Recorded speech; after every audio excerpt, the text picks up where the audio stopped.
It's delightful to be here at Like Minds, and I'm so delighted to see so many friends and new faces in the audience today. So I looked at the agenda with Drew, and there's some incredible ideas and innovation and content and context for you all here. And owing to my kind of long bio and the things that I get stuck into, I really care about digital skills, and I wanted to be able to talk to you just briefly today on future-proofing talent. I want to be able to share with you all perhaps some things that you can all take away in looking at your own businesses. Can I just check here? Who has difficulty with finding, attracting, recruiting, and retaining good digital talent? Can I just have a show of hands?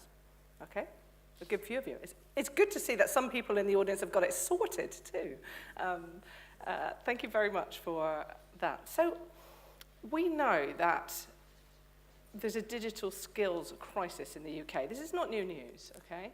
This has been a phenomenon in the UK and wider than the UK for at least the last 5 or 6 years. And the work that I do is helping organisations to embed better digital skills. Now, I've done that in 10 years within central government running some of the digital transformation programs, but also now with businesses, large businesses predominantly, as well as small and medium-sized businesses, to help them understand what are the digital skills that they might need and how to go about embedding those skills in the business. Because actually, everything that I have done in my career and I'm interested in is making Britain a better digital powerhouse. Now, we are known worldwide as innovators, scientists, creators, and we know that we like, as Brits, to buck the trend a little bit in terms of how we face the world and our dealings, but actually helping create better digital skills in business is going to help us all as a nation. And I think that's very important. And I wanted to be able to share some of the challenges that we face in digital skills. So there's some stats and facts behind that. Over the years, as a group chair of universities for the British Interactive Media Association, I look at how can we affect the employability of graduates? How can we make the digital divide less when graduates come out and go into industry and go into kind of their working lives. We hear from digital agencies, particularly all the time, that perhaps sometimes the graduates don't have the right skills and they're not quite prepared for business. So some of the work that we're doing is lessening that. And because of that, we do some fact-finding. So we've kind of crunched all that data for you here at Like Minds. So we know that every year there's some great reports that come out around what is the digital skills talent divide this year. And two of the facts that I wanted to bring home to you is, 22% of small businesses, a fifth of small businesses don't believe that they've got the right digital skills. And more than that, actually, the lack of skilled workers in the UK, because we're outsourcing, because we're looking at bringing temporary talent in, is costing us as businesses, costing us as a nation. And actually, all of that background, for the very first time, we have better access to digital skills. We have better access to news and information. We have a plethora of free courses online from great institutions, from Google to many of the social media platforms themselves. And all that information is available, yet we're still struggling with digital skills. We've got a fifth of small businesses. I'd hesitate to think that it might be more than that in terms of not being able to embrace the right digital skills. And what that means for businesses is sometimes people with more junior digital skills are over-promoted or overpaid for the work that they do. And actually, the businesses can't grow to the extent that they wish because their skilled talent is being used in a lower skilled way than perhaps they could be to be able to grow that talent even more. So, I want to share some things of what do we think as businesses that we might be able to do about that. So I want to talk about kind of two groups of people that the media generally label. So we've got Gen Y, people call them millennials sometimes. I would suggest don't. Who here in the audience would classify themselves within a millennial group? Okay, just give me a few of us within this. I don't like to be called a Gen Xer. Nobody says, oh, you Gen Xers with your good work ethic. Look at you, right? Why we're bunching people into this label, Gen Y? Okay, so I wanted to talk about the type of people that we're trying to attract. And I've put them into two groups that the media use very commonly. So Gen Y. So these are people born after the advent of the internet, but the older group within that. And I wonder when we're going to stop using born after the advent of the internet as a point of reference in kind of working culture. I'm sure it will come. It's not there yet. But actually, the internet in the early days was clunky, okay? And social media wasn't that sophisticated. And there are different behaviors in individuals within the generations of people born after the advent of the internet. So Gen Y, the older group of younger people, we'll call them, for this purposes of this talk, I've picked Cara Elson, a games designer. Started working at Game Station, very interested in gaming and online gaming. Started as a video journalist for Grand Theft Auto, became a force to be reckoned with in reporting online in the games industry. In, let's face it, in the UK is a male-dominated industry worth 540 million to the UK, and actually carving out a voice for herself by her skills, by her interest. And actually we find the older group of younger people kind of a more collaborative in their nature. And we know that there are ways in which that the younger people want to be able to work. And I'll come on to those two distinct groups. There's a fantastic video by Simon Sinek who talks about the issue with millennials. And I would advise you all to be able to search it and to be able to look for it. This is a generation of people where older generations look down on them and say they haven't got good work ethics, they can't, they're flighty, they want to go surfing at the weekends and all the great things that are available, Devon and Cornwall, of course. But essentially, Simon talks about it from a very different point of view, is they actually really, really want to create impact, and how can we as businesses help support that? And I'll come on to a bit more detail. But this is the group, the media group, Gen Z, that are quite interesting. There's a lower age group, Gen A, alphas, are 0 to 6 years old. We're not talking about them yet. They're a little bit way off their kind of working endeavours just yet. But Gen Zers, I picked Martha Payne as my poster girl for the Gen Z group. So Martha had to do a school project, it had to be a blog. Her father advised her, why don't you just pick something that you know every day, that you do every day so that you can write about it every day. So she picked her school dinners. She thought that they were rather poor quality, very meager portions. So she started photographing it, including hair count, and putting it online. It generated worldwide interest. Kids in Japan started sending Martha photos of their dinners at school and how different it was. And then Jamie Oliver picked it up as a lever to help improve school dinners, if you like. She created her own book, Never Seconds. And for me, the reason that I'm telling Martha's story is this is the generation that is coming into our workforce now, has been coming in for the last 4 or 5 years or so. And I think these group of people are going to make a significant difference. And they act differently digitally. They have different behaviors than perhaps the older group of young people we were just talking about.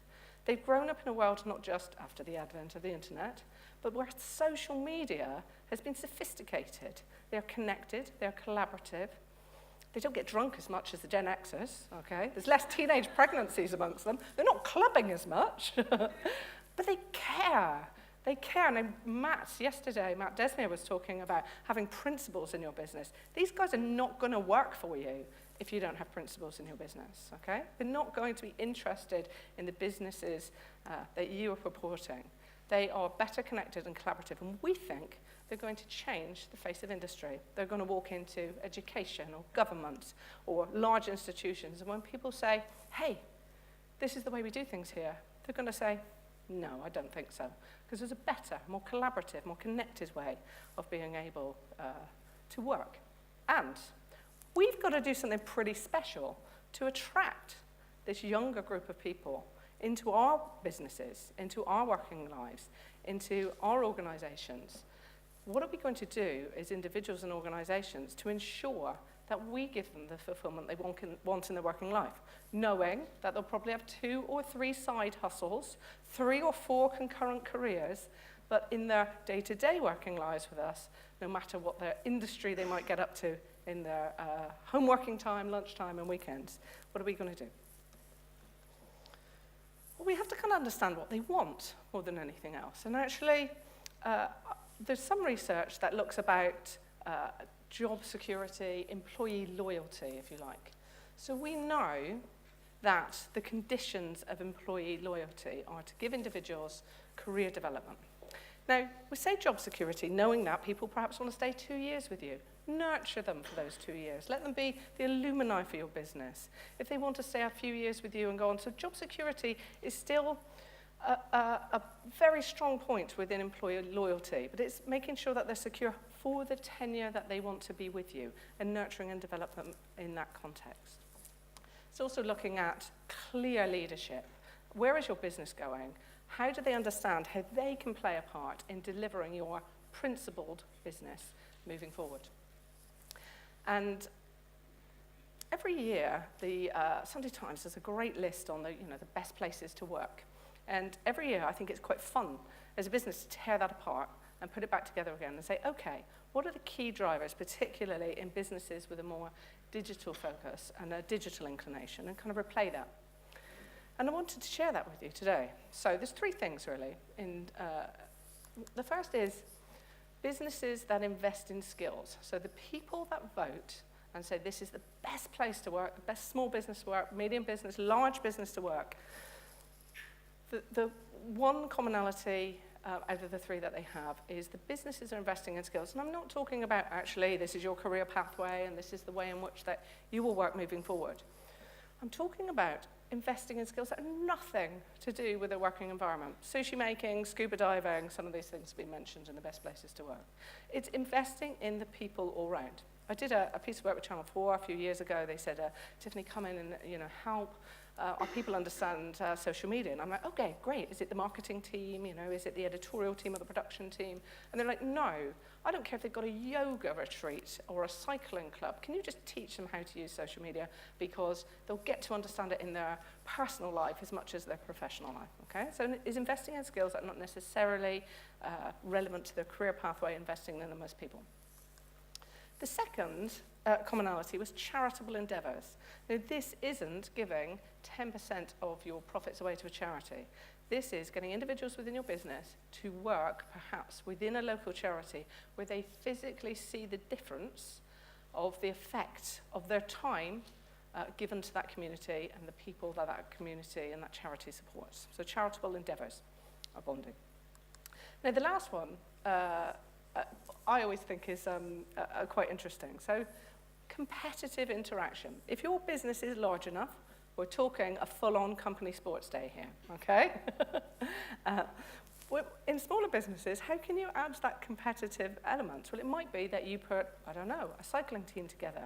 It might be that you'll do paddleboarding. It might be that you'll do some outer activity. But the competitive sports element, we have found consistently drives people to vote that this is the best place for them to be able to work. And these are the things that kind of create employee bonding. So what are the specific digital skills? We've got a digital skills, dearth of digital skills. We've got a digital skills crisis. What are the skills particularly that are going to make a difference? And there's kind of 3 groups of them for you. So the first is general skills, not particularly pertinent to digital, but super, super useful for your businesses. Now, this might be entrepreneurial skills. How to create entrepreneurs in your business, how to allow people the form and functionality to come up with new ideas and then embed them in your business. Now, small businesses are generally a lot better than this because your organizations and the people within them wear a couple of different hats and actually get the opportunity to roll up their sleeves and get stuck in.